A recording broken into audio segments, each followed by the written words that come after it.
নমস্কার, আদাব। Crime petrol 10 থেকে আপনাদের সবাইকে স্বাগত। আজ আমরা আপনাদের দেখাচ্ছি পূর্ণিমা সেই কয়েদ থেকে পালানোর চেষ্টা আর ফৌজিয়ার তাকে সাহায্য করার পরিণতির সেই কাহিনীর দ্বিতীয় তথা শেষ ভাগ। রঙ্গোলি নাট্যগৃহে 14 বছরের পূর্ণিমাকে আটকে রাখা হয়েছিল আর তার ইচ্ছার বিরুদ্ধে গ্রাহকদের খুশি করার জন্য বাধ্য করা হচ্ছিল।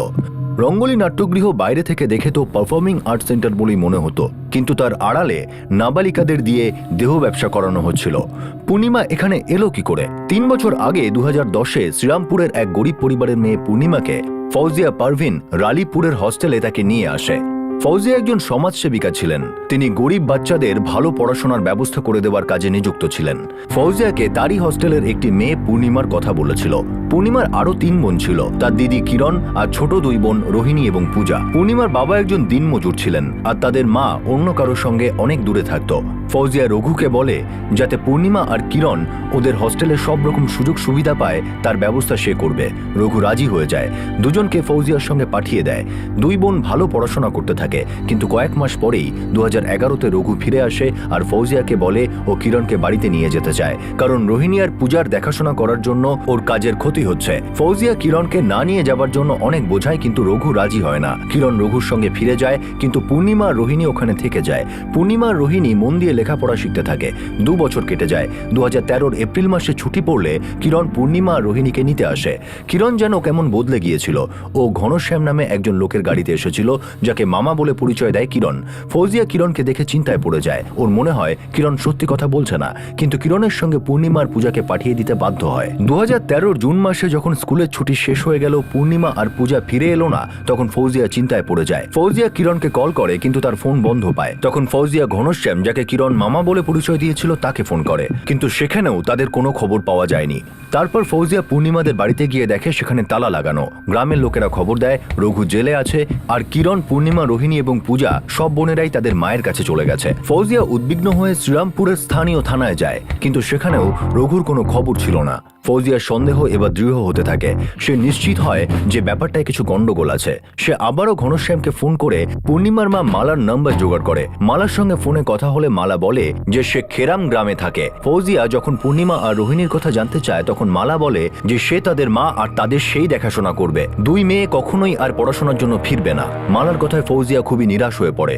ফৌজিয়া তার স্বামী সৈফকে বলে যে এত চেষ্টার পরেও মেয়েগুলোকে আর হয়তো পড়াশোনা করানো যাবে না। 2013 সেপ্টেম্বরে স্কুল থেকে ফৌজিয়া খবর পায় যে মালা পূর্ণিমা রোহিণীর স্কুল লিভিং সার্টিফিকেট নেয়নি, যদিও মালা ফৌজিয়াকে বলেছিল যে সে সেটা নিয়ে গেছে। ফৌজিয়া আবার মালাকে ফোন করে আর মেয়েদের পড়াশোনা চালু রাখতে অনুরোধ করে, কিন্তু মালা তাকে খুব কড়া ভাষায় জবাব দেয় যে ফৌজিয়া যেন তার পারিবারিক বিষয়ে মাথা না ঘামায়। ফৌজিয়া ছেড়ে দেয়, কিন্তু 1 মাস বাদে পূর্ণিমা ফৌজিয়াকে ফোন করে। সে বলে যে কিৎসারের রঙ্গোলি নাট্যগৃহ নামে এক জায়গায় তাকে আটকে রাখা হয়েছে, যেখানে তাকে গ্রাহকদের মনোরঞ্জন করতে বাধ্য করা হয়। ফৌজিয়ার পায়ের তলার মাটি সরে যায়। ফৌজিয়া তার স্বামীর সঙ্গে স্থানীয় পলিটিশিয়ান গজানন্দ শাস্ত্রীর সঙ্গে দেখা করে। তিনি তাকে মুম্বাইয়ের একজন বড় সরকারি আধিকারিকের কাছে পাঠান। ওই আধিকারিক তখন আরলাতে পোস্টেড ক্রাইম ইনভেস্টিগেশন ডিপার্টমেন্টের এপিআই শামসের মোহাম্মদের সঙ্গে দেখা করতে বলেন। শামসের কথা দেয় যে যত তাড়াতাড়ি সম্ভব পূর্ণিমাকে সে উদ্ধার করবে, কিন্তু সময় চলে যেতে থাকে। পূর্ণিমা বারবার ফৌজিয়াকে ফোন করে তাকে বাঁচাবার জন্য আর্জি জানাতে থাকে, আর ওদিকে ফৌজিয়া ক্রাইম ইনভেস্টিগেশন ডিপার্টমেন্টের ঢিলেমিতে অস্থির হয়ে ওঠে। এর মধ্যে পূর্ণিমার আবার ফোন আসে। পরিস্থিতি হাতের বাইরে যেতে থাকে। তারপর হ্যালো দিদি, প্লিজ আমাকে বাঁচাও। আমার অবস্থা খারাপ হয়ে যাচ্ছে। পূর্ণিমা আমি চেষ্টা করছি। দিদি প্লিজ যাও করে আমাকে এখান থেকে নিয়ে চলো প্লিজ। দেখো আমি চেষ্টা করছি, শুধু একটু সময় লাগছে। রোজ রোজ নতুন লোক এসে খুব খারাপ কাজ করায়। প্লিজ আমাকে এখান থেকে নিয়ে চলো। শোন, তুই চিন্তা করিস না, আমি খুব তাড়াতাড়ি তোকে ওখান থেকে আনবো, খুব তাড়াতাড়ি। দেখ, তুই যাদের সঙ্গে কথা বলছিস তাদেরকে বল যা করা তাড়াতাড়ি করতে। আমি কিন্তু তোকে আর বেশি সাহায্য করতে পারবো না। আমি যদি ধরা পড়ে যাই তাহলে আমি তো সমস্যায় পড়বই, তুইও আমার থেকে বেশি সমস্যায় পড়ে যাবি, বুঝেছিস? খুব কষ্টে আছে ও, আর আমি কিচ্ছু করতে পারছি না। আমি আর এভাবে ওদের অপেক্ষা করতে পারবো না, যারা এখানে শুধু ভেবেই চলেছে। আমাকেই কিছু করতে হবে।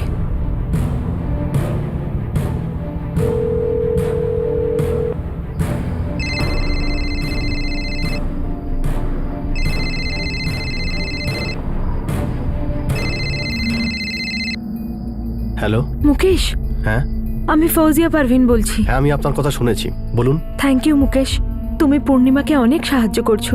তুমি ওকে আরেকটু সাহায্য করতে পারবে? দেখুন ম্যাডাম, এতদিন যা আমি হেল্প করেছি সেটাই অনেক।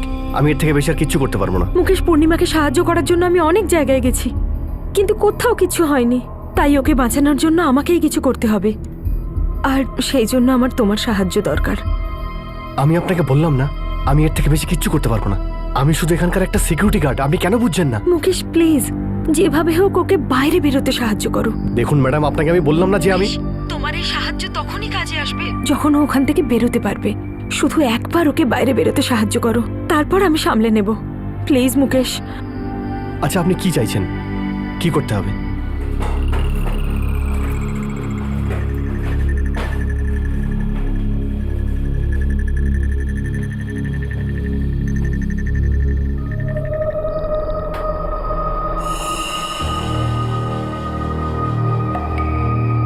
হ্যাঁ ঠিক আছে মুকেশ, তুই এবার যা, সকালে ঠিক সময় চলে আসিস। আরে ভাই শোন না, কালকে আমার ছুটির দরকার ছিল ভাই, একটা খুব দরকারি কাজ পড়ে গেছে। তো আমি ভাবছিলাম যে আমি নাইট শিফটটাও করে নিই, তুই সকালে এসে আমার ডিউটি করে নিস। ডাবল শিফট করবি? করতেই হবে ভাই, খুব দরকারি কাজ পড়ে গেছে বাড়িতে। তো আগেই বলে দিতে পারতিস, আমি আসতাম না। আচ্ছা ঠিক আছে। ঠিক আছে।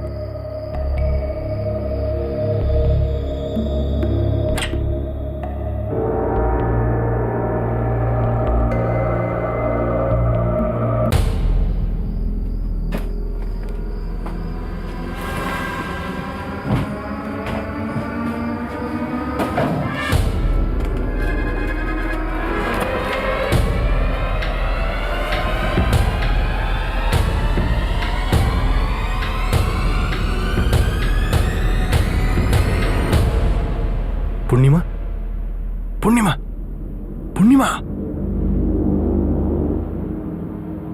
এনে তাড়াতাড়ি ফাজিয়ার সঙ্গে কথা বলে নে। হ্যালো। হ্যালো দিদি। পূর্ণিমা, আমার মুকেশের সাথে কথা হয়েছে, ওর সকাল অবধি ডিউটি আছে। তুই সকাল সকাল সবাই ওঠার আগে চুপচাপ ওখান থেকে বেরিয়ে যা, আর আরলা স্টেশনে পৌঁছো। দিদি, আমি এটা করতে পারবো না। যদি ধরা পড়ে যাই তাহলে এরা খুব মারবে। শোন, আমি ভেতরে ঢুকে তোকে বের করতে পারবো না। আমার কথাটা বোঝার একটু চেষ্টা কর। তোকেই যেভাবে হোক সাহস করে বেরোতে হবে। মুকেশ তোকে সাহায্য করবে, ও কাউকে কিচ্ছু বলবে না। তুই শুধু আরলা স্টেশনে পৌঁছো, তারপর আমি সব দেখে নিচ্ছি। আর হ্যাঁ, আরলা স্টেশনে পৌঁছেই আমাকে ফোন করবি। তুই এটা করতে পারবি তো? হ্যাঁ দিদি, করব।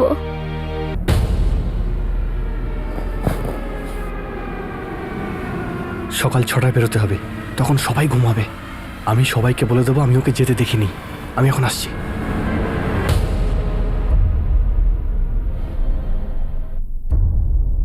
ফাজিয়া, তোমার কি মনে হচ্ছে যে তুমি যেটা করছো ঠিক করছো? আর কি করব বলো? কতদিন অন্যের ভরসায় বসে থাকবো? আরে আমি সেটা বলতে চাইছি না। ধরে নাও ও ওখান থেকে পালিয়ে যেতে সমর্থ হলো, আর তুমি ওকে বাঁচিয়েও নিলে। তারপর তারপর কি করবে? ওকে কোথায় রাখবে? এই হোস্টেলে? ও এখানে সেফ নয়। ও যে ফ্যামিলি থেকে এসেছে, ওর বাবা মা যেমন, তোমার কি মনে হয় ওরা এমনি ছেড়ে দেবে ওকে? ভয়ঙ্কর লোক ওরা, ওরা নিশ্চয়ই এর বদলা নেবে।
এমএ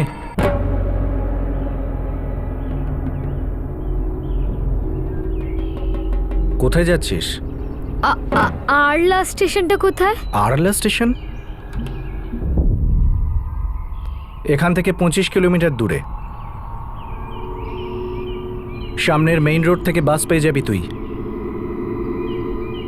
আমি ছেড়ে দেবো ওই পর্যন্ত। আয় বস, আমি ছেড়ে দিচ্ছি।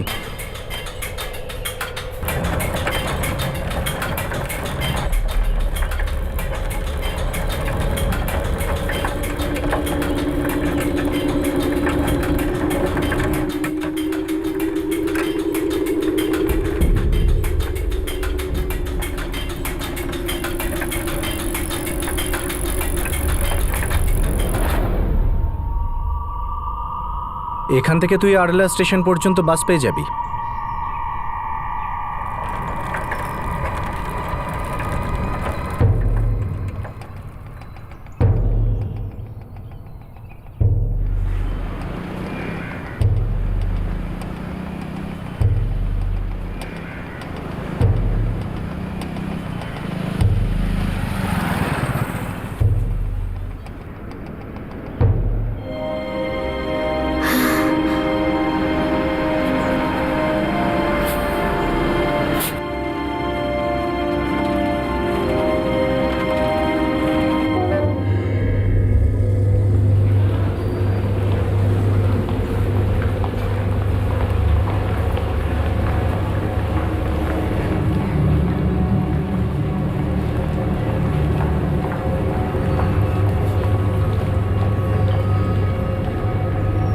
দিদি,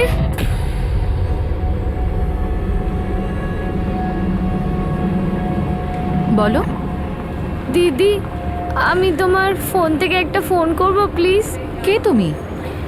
কি হয়েছে তোমার?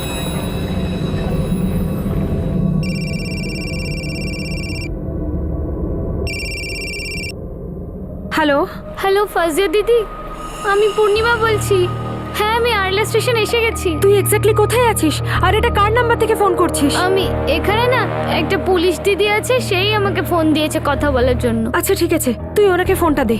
ফাজিয়া দিদি তোমার সাথে কথা বলতে চায়। হ্যালো, হ্যাঁ আমি আরপিএফ কনস্টেবল প্রাচী কন্ডস্কর বলছি। আমি ফৌজিয়া পারভিন। আমি রালীপুরের একজন সোশ্যাল ওয়ার্কার, আর আমিই ওকে পালিয়ে ওখানে আসতে বলেছি। কিছু লোক ওকে আটকে রেখেছিল। আমি এক্ষুনি আরলা স্টেশন আসছি। আমি না পৌঁছানো অবধি আপনি একটু ওর খেয়াল রাখুন। হ্যাঁ সেই ঠিক আছে, কিন্তু এইরকম কোনো ব্যাপার হলে তো আগে রিপোর্ট করতে হবে। আমি ওখানে গিয়ে সবটা সামলে নেব। আপনি প্লিজ ততক্ষণ একটু সামলে নিন। ফাজিয়া শোনো, পূর্ণিমা ওখান থেকে পালিয়ে গেছে। আরলা স্টেশনে রেলওয়ে পুলিশের কাছে আছে। শোনো, বি কেয়ারফুল, হ্যাঁ সাবধানে। হ্যাঁ। আর ওখানে পৌঁছেই আমাকে একটা ফোন করে দিও। ঠিক আছে।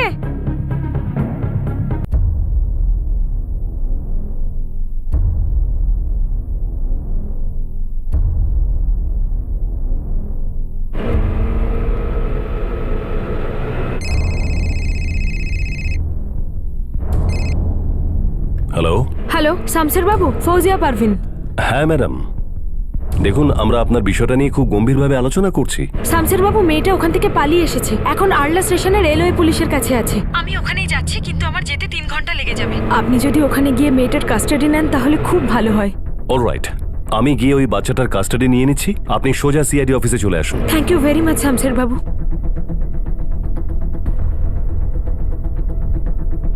দাদা, গাড়িটা একটু তাড়াতাড়ি চালান না প্লিজ।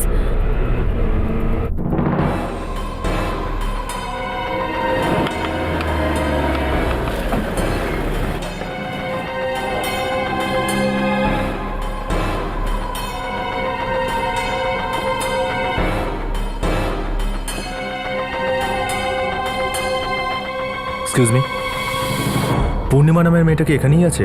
আগে হ্যাঁ ওখানেই আছে। পূর্ণিমা ওখান থেকে পালাতে সক্ষম হয়েছিল, আর ফৌজিয়া তাকে যেখানে পৌঁছানোর জন্য বলেছিল সেখানে পৌঁছে যায়। কিন্তু তাতে কি তার যন্ত্রণার দিন এবার শেষ হলো?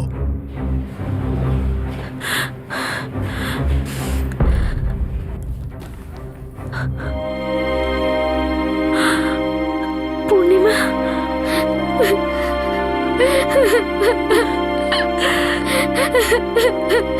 ব্যাস ব্যাস সোনা, ব্যাস ব্যাস। Thank you so much sir. আমি পূর্ণিমাকে আমার সাথে নিয়ে যেতে চাই। হ্যাঁ, আপনি নিশ্চয়ই নিয়ে যাবেন, কিন্তু তার আগে একটা এফআইআর করতে হবে। যেহেতু এই মেয়েটি নাবালিকা, তাই আপনাকেই একটা এফআইআর করতে হবে। স্যার, আমাকে এসব আইনের ঝামেলা থেকে দূরে রাখুন। আমি ভালো করে ওর দেখাশোনা করব। ম্যাডাম, আপনি বিষয়টা বুঝতে পারছেন না। আপনি তো রিপোর্ট করেছিলেন যে বাচ্চাটাকে জোর করে বন্দি করে রাখা হয়েছে, আর মেয়েটি ওখান থেকে নিজেই পালিয়ে এসেছে, আর আপনি এর আত্মীয়। তাই 3 টেকরি পুলিশ স্টেশনে একটা রিপোর্ট হওয়া খুবই জরুরি, কেননা আরলা স্টেশন ওই থানার আন্ডারেই পড়ে, আর এই বাচ্চাটাকে ওখানেই পাওয়া গেছে। দেখুন, আপনি যদি এসব না করেন তাহলে আপনি নিজেই বিপদে পড়বেন। আপনি না বলেছিলেন যে ওর মা ওকে বিক্রি করে দিয়েছে? কাল হয়তো ওর মাই এসে আপনার বিরুদ্ধে অপহরণের কেস করতে পারে। স্যার, আপনি ঠিকই বলছেন, কিন্তু এর বাড়ির লোক খুব ভয়ঙ্কর। যদি এফআইআরে আমার নাম আসে তাহলে আমাকে বিরক্ত করবে। স্যার, আমাকে কোনো ঝামেলায় জড়াবেন না। দেখুন, একটা এফআইআর তো করতেই হবে, আর যেহেতু ও নাবালিকা, আর তাই কোনো অ্যাডাল্টকেই এই রিপোর্ট করতে হবে। স্যার, হুম? আমাদের নয়না ম্যাডামের সঙ্গে কথা বলা উচিত। উনিই এই কেসটাকে ঠিক করে সামলাতে পারবেন। সেটাই ঠিক হবে।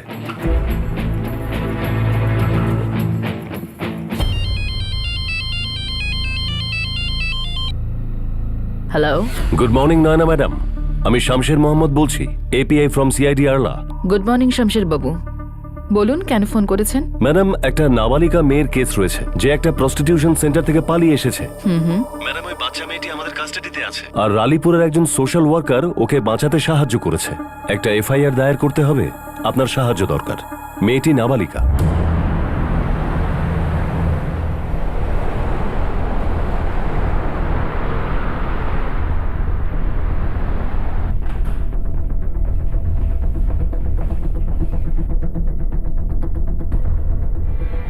আমি বুঝতে পারছি আপনি কি বলতে চাইছেন, কিন্তু এই মেয়েটা তো ওখান থেকে পালিয়ে এসেছে, তাই তো মা?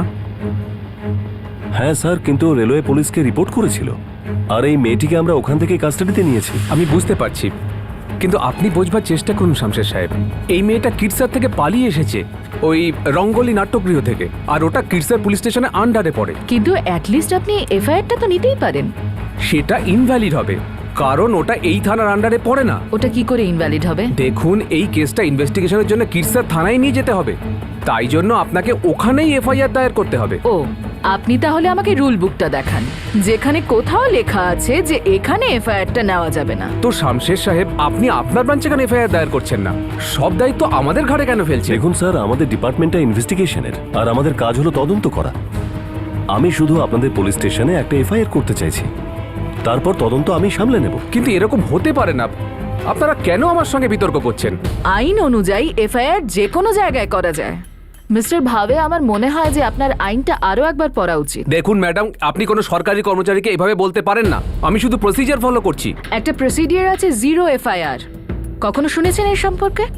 এর অনুযায়ী কেসটা যদি আপনার এরিয়ার বাইরেও হয় তাহলেও আপনি কেসটা নথিভুক্ত করতে পারেন। আর হ্যাঁ, এখন এখানে ভিকটিমও আছে, আর আমি কমপ্লেনিয়ার। মিস্টার ভাবে, আপনাকে এফআইআরটা নিতেই হবে। দেখুন ম্যাডাম, আপনি আমাকে আইনের বিরুদ্ধে কোনো কাজ করতে বাধ্য করতে পারেন না।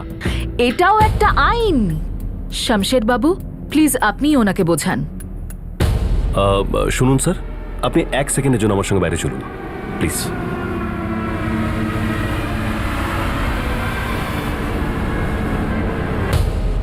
দেখুন স্যার, ম্যাডাম ঠিক কথা বলছেন, আপনি রিপোর্টটা নিতে পারেন।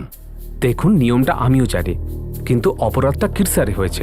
আমার এলাকায় মেয়েটাকে শুধু পাওয়া গেছে। দেখুন, কেসটা আমি সামলে নেব, আর কিরসার পুলিশ স্টেশনকেও এর মধ্যে সামিল করা হবে। এটাই তো আমি বলছি, আপনি ওখানেই এফআইআর দায়ের করুন না। দেখুন স্যার, এই মেয়েটি ওখানে খুব খারাপ অবস্থায় ছিল, আর কঠিন পরিস্থিতির মধ্যে পালিয়ে এসেছে।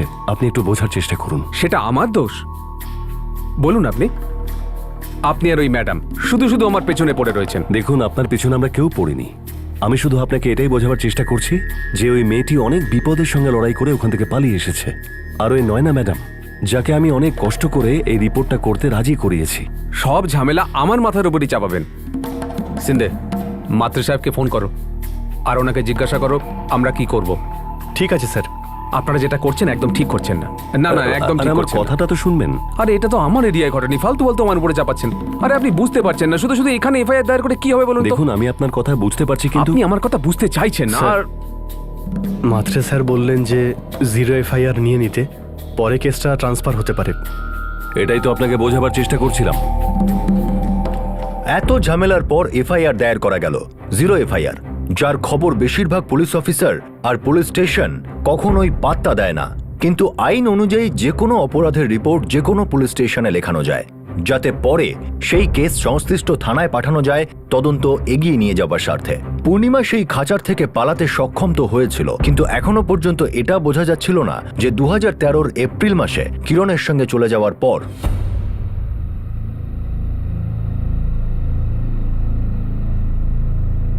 পূর্ণিমার সাথে কি কি ঘটেছিল।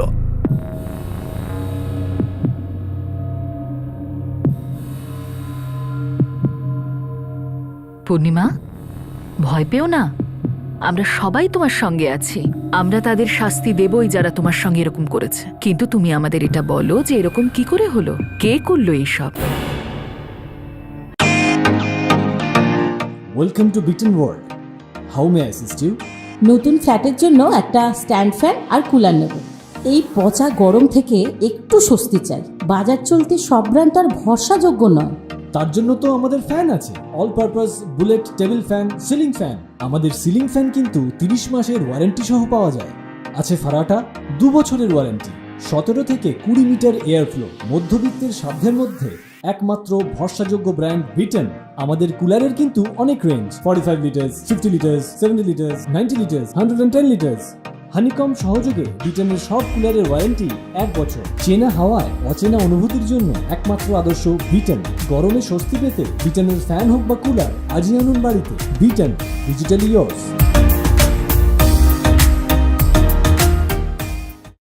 কে করলো এইসব? সেদিন যখন কিরণ দিদি আমায় নিতে এলো, তখন মা আমাদের জন্য বাড়িতে অপেক্ষা করছিল।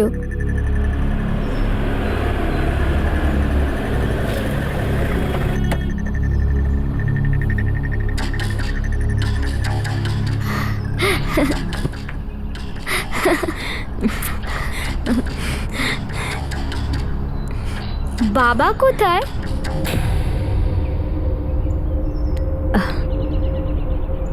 ব্যাস, অনেক হয়েছে। এখন আর তোদের ওই বদমাইশ লোকটার সাথে থাকার কোনো দরকার নেই। হ্যাঁ পূর্ণিমা, তোর বাবার সাথে কি হয়েছিল? জানি না, মা বলেছিল যে বাবা দিদির সাথে কিছু খারাপ করেছিল, এই জন্য পুলিশ ওকে ধরে নিয়ে গেছে। আর তারপর তোমাকে তোমার মা খেরাম গ্রামে নিয়ে যায়? হ্যাঁ, ওখানে মা কোনো গিরিশ নামে লোকের কাছে থাকতো। মালা, আমি একটু বেরোচ্ছি, সন্ধ্যের মধ্যেই ফিরে আসবো। তারপর একদিন মা আমায় কোনো সন্দীপ রানার বাড়িতে নিয়ে গেল। চল পূর্ণিমা, তাড়াতাড়ি কর।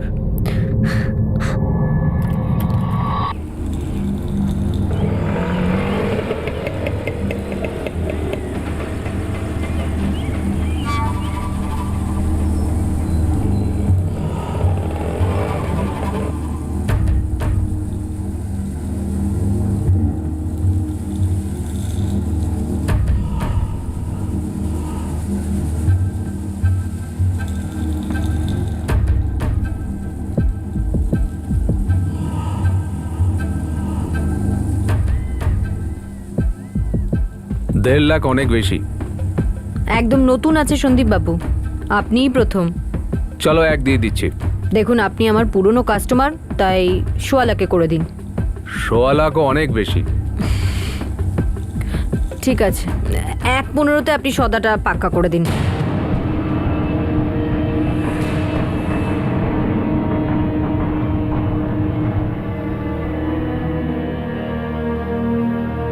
তাহলে কি সন্দীপ তোমাকে রঙ্গোলি নাট্যগৃহে নিয়ে গেছিল?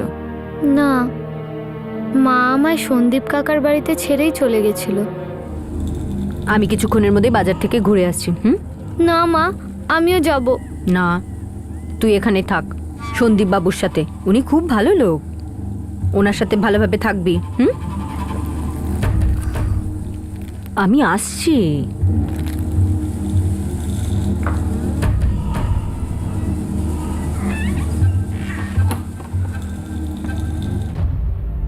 ভিতরে এসো, আরাম করে বসো, নিজের বাড়ি মনে করো।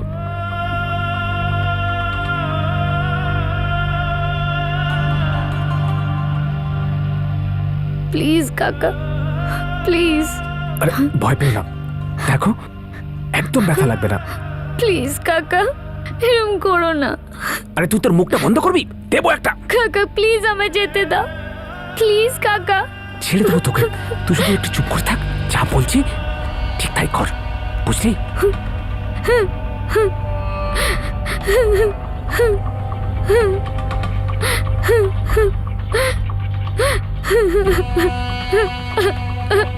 মালা, তোর কি মনে হয় আমি কি বোকা নাকি রে? হ্যাঁ, আমি কিন্তু ওর ব্যাপারে সব জেনে গেছি, আর ও ওর সাথে কিছু না করে তো ওর ব্যাপারে সুপারিশও করবে না। তুই ওকে কেনার কথা বলছিস, পূর্ণিমাকে খাটিয়ে অনেক টাকা রোজগার করতে পারবি। আরে কি রে, তোর কি মনে হয় কাস্টমারটা কি সব গাধা নাকি যে ওর জন্য বেশি টাকা দেবে? তাহলে কি কাস্টমার আমি নিয়ে আসবো? যতই চেষ্টা কর না, 5,000-এর বেশি কেউ দেবে না। আর ওর রেটটাও তো দিন দিন পড়তে থাকবে, তাই না? ঠিক আছে, আর বেশি বকবক করিস না। 1.25 লাখ দে আর নিয়ে যা ওকে। 75,000 দেখ তুই। ফাইনাল। ওটা প্রতাপ দাদা ছিল। তাহলে প্রতাপ তোমাকে রঙ্গোলি নিয়ে গেছিল?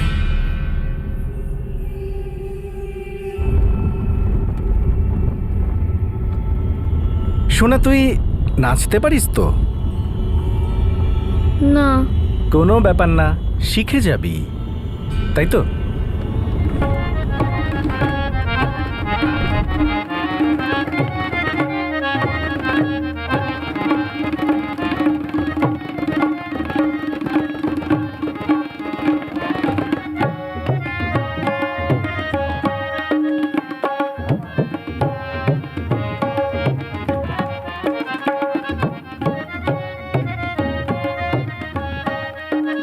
শিখে যাবে দিদি, এমনিতেই কোন লোকটা এদের ডান্স দেখতে আসে বলো তো? হ্যাঁ, তো কি হয়েছে, নাচটা তো জানা দরকার। এদের লোকেদের মন জয় করতে হবে, শুধু বিছানা গরম করলেই হবে না।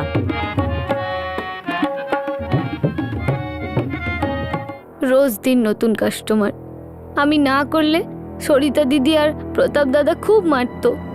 বাকি সব মেয়েরা তো চুপচাপ মেনে নিয়েছিল, কিন্তু আমাকে ওখান থেকে বেরোতেই হতো। এই জন্য আমি ফাজিয়া দিদিকে ফোন করেছিলাম। আর তোমার দিদি কিরণ, ও কোথায়? জানি না, শুনেছিলাম যে ও এই কাজই করে। মা আমাকে বেচে দেওয়ার আগেই ও এই কাজ শুরু করে দিয়েছিল। কিরণ সব ঠিক আছে তো? হ্যাঁ দিদি। আমার তখনই সন্দেহ হয়েছিল, তখনই সব আটকাতে পারতাম। আর তোমার মামা, সেও কি এর মধ্যে জড়িত? ও আমার মামা নয়, আমি তো ওকে চিনিও না। কিরণ দিদির সঙ্গে এসেছিল ও।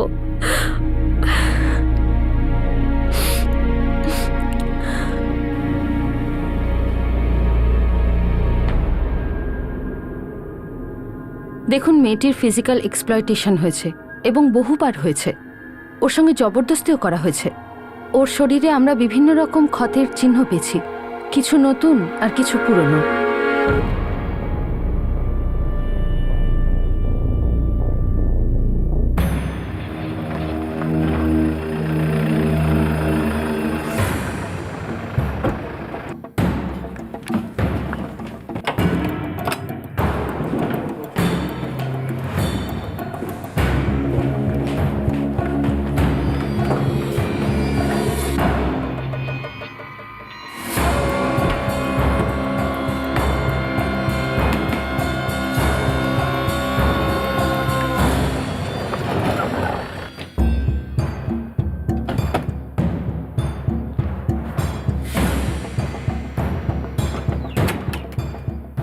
স্যার, ওদের কারোরই কোনো খোঁজ পেলাম না। পূর্ণিমার মা, তার স্বামী গিরিশ আর ওর বোনেরা, এমনকি রঙ্গোলি নাট্যগৃহের সরিতা আর প্রতাপ, এদেরও কোথাও কোনো পাত্তা নেই। মনে হচ্ছে পূর্ণিমা পালিয়ে যাওয়ার পর থেকে এরা সবাই সাবধান হয়ে গেছে।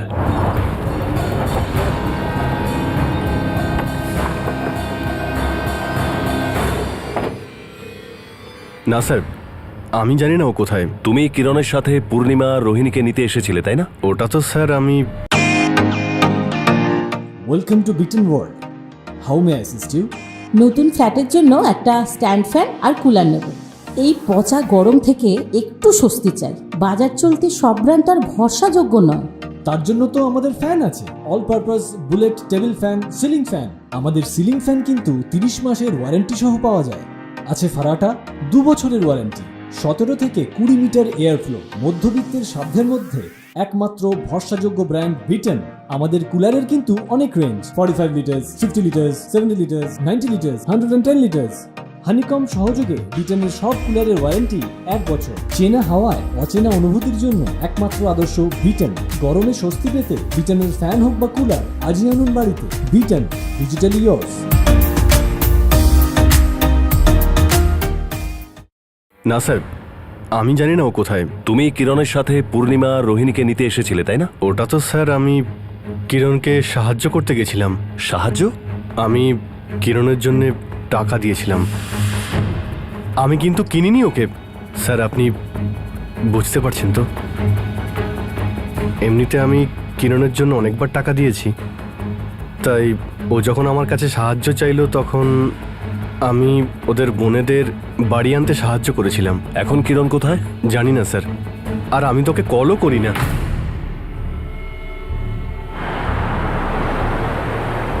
স্যার ওর বাবা রঘু রালিপুর পুলিশে হেফাজতে আছে। ওর বউ মানে পূর্ণিমার মাই ওর বিরুদ্ধে কমপ্লেন করেছিল। Yes sir.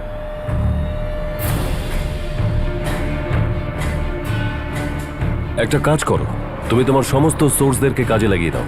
যদি এরা নিজে থেকে সারেন্ডার না করে তো ভেবে নাও এরা গেল। পূর্ণিমা, তোমার এখানে ভয় পাওয়ার কোনো কারণ নেই। এখন তুমি আমাদের কাছে আছো আর আমরা তোমার দেখাশোনা করব। দিদি, আমার বাবা আমার সাথে কোনো খারাপ কিছু করেনি। ওই তো আমার মা বলেছিল যে কেউ যদি জিজ্ঞেস করে যে আমি মায়ের সাথে কেন থাকি তো এটা বলে দি। বাবা কোথায়? ব্যাস, অনেক হয়েছে। এখন আর তোদের ওই বদমাইশ লোকটার সাথে থাকার কোনো দরকার নেই। আমি যা করছি তোদের ভালোর জন্যই করছি। তোদের জীবন বদলে যাবে, কত কিছু পাবি বলতো। আর এই কেউ যদি ধরে ফেলে আর জিজ্ঞেস করে তাহলে বলবি তোর বাবা এসব করতে বাধ্য করেছে। বুঝতে পেরেছিস? কি বলবি? তোর বাবা কি করিয়েছে তোকে দিয়ে? হ্যাঁ? আচ্ছা মা পূর্ণিমা, তোমার বাবা কি কিরণের সঙ্গে কোনো খারাপ কিছু করেছিল, নাকি ওটাও তোমার মায়ের বানানো গল্প? জানি না, কিন্তু দিদি তো এরম কিচ্ছু বলেনি। আমাদের বাবা খুব ভালো লোক, আমাদের খুব খেয়াল রাখতো। চাইল্ড কেয়ার কমিটি পূর্ণিমার দায়িত্ব নিয়েছে। ওরাই ওর রিহ্যাবিলিটেশন করবে। ফাজিয়া, তুমি দারুণ কাজ করেছো। বাচ্চাটাকে শেষ পর্যন্ত ওই নরক থেকে বের করায় তুমি সফল হয়েছো। Very good. আমি বুঝতে পারি না, জানো তো, মানুষকে কেন এই নরকে যেতে হয়। একজন মা কেন তার মেয়েকে বিক্রি করে, তাদের এই খারাপ কাজে ঠেলে দেয়। সবাই গরিবদের অধিকারের কথা বলে, গরিবদের জন্য বারবার নানা প্রকল্প চালু হয়। তারপর সমস্ত মিডিয়াতে অ্যাডভার্টাইজ করা হয়, যেখানে গরিবদের ব্যাপারে কিছুই বলা হয় না, কিন্তু নেতাদের প্রশংসা করা হয়, শুধু গ্লোরিফাই করা হয়। ব্যাস, এদের কি সত্যিই গরিবদের জন্য কোনো চিন্তা হয়? এটা কি ধরনের বিকাশের ঢেড়া পেটানো, যেখানে আমাদের দেশের বেশিরভাগ অংশ এখনো দারিদ্র সীমার নিচে বাস করছে। এক সপ্তাহ পর পূর্ণিমার মা মালা, রঙ্গোলি নাট্যগৃহের মালকিন সরিতা আর তার ভাই প্রতাপ পুলিশের কাছে আত্মসমর্পণ করে।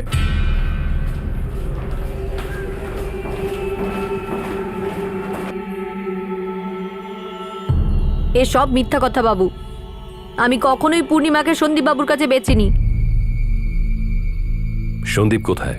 আমি জানি না বাবু, ও শুধু আমার বন্ধু, তাই ওদের বাড়িতে গিয়েছিলাম।